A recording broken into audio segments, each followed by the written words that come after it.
Hello guys, good evening at welcome back ulit sa aking channel. For today's video, i-share ko lang sa inyo guys yung mga tira naming paninda ngayong araw ng linggo.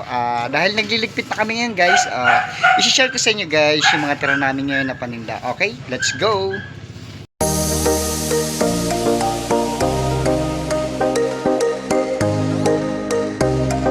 Okay guys, ayan nga pala guys, pwesto namin dito sa Mini Talipapa. Okay, share ko sa inyo guys kung ano yung mga tira namin paninda ngayong araw ng linggo. Kahit linggo guys, medyo matumal pa rin. Kasi meron pa rin kaming mga tirang ganito tulad nito guys. Ayan, meron pa kaming tirang buto-buto. Tapos, meron pa kaming konting manok at pork chop. At may isa pa kaming liempo. Hindi pa inubos ng bumili kanina. Dito naman sa isda, may tira pa rin kami ditong 4 na tilapia at isang tambakol. Ayan guys, Tapos, may 3 kaming pusit na tira at konting hipon. Okay guys, ito naman yung mga tira naming frozen.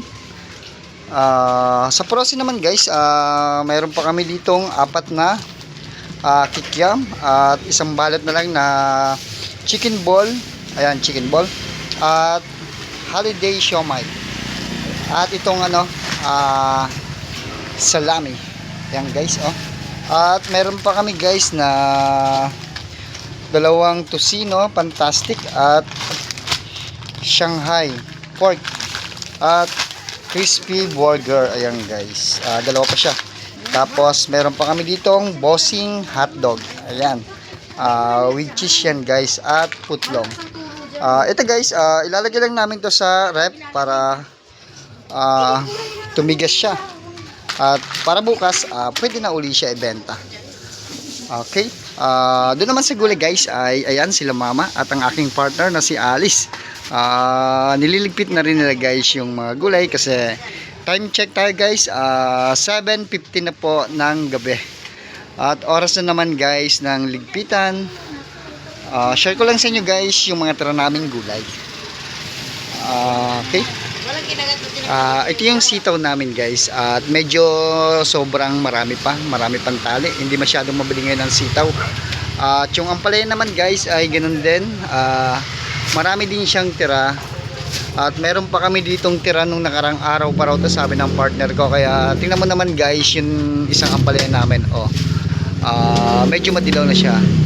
Bukas na ito, hinog na to.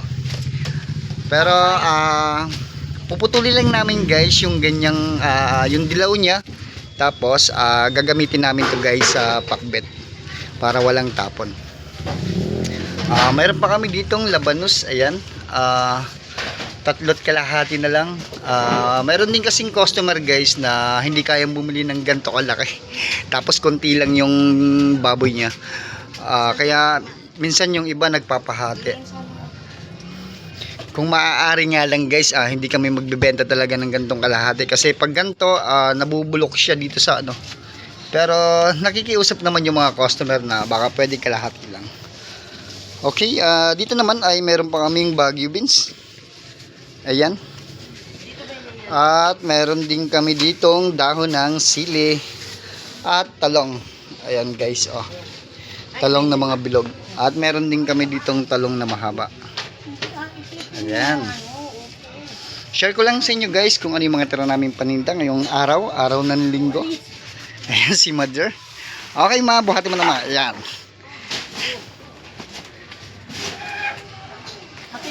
Share ko lang sa inyo guys kung ano yung mga pwede nilang mabili dito sa aming tindahan.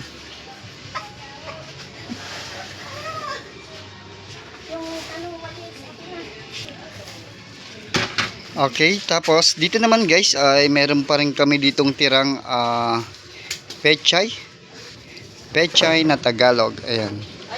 Ang bentahan namin ito guys dito sa amin 10 piso isang tali. Pero halos wala siyang bawas. Hindi siguro mabili kanina ng pechay. Tapos dalawang pala yan, dalawang bundle pala, kaya sobrang dami pang tira.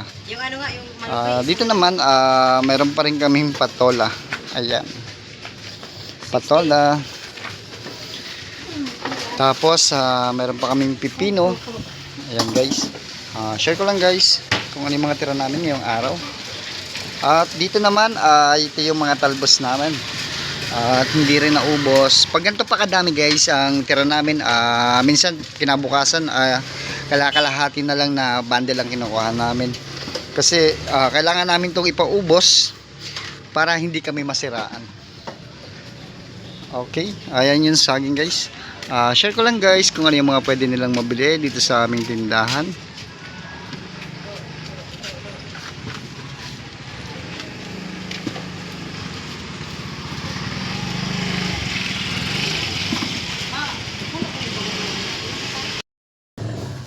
Okay guys, at hanggang dito na lang ang video na to. At kung nagustuhan nyo ang aking video ay pasubscribe naman at papindot na rin guys ng notification bell para lagi kang update sa mga bagong video na i-upload ko.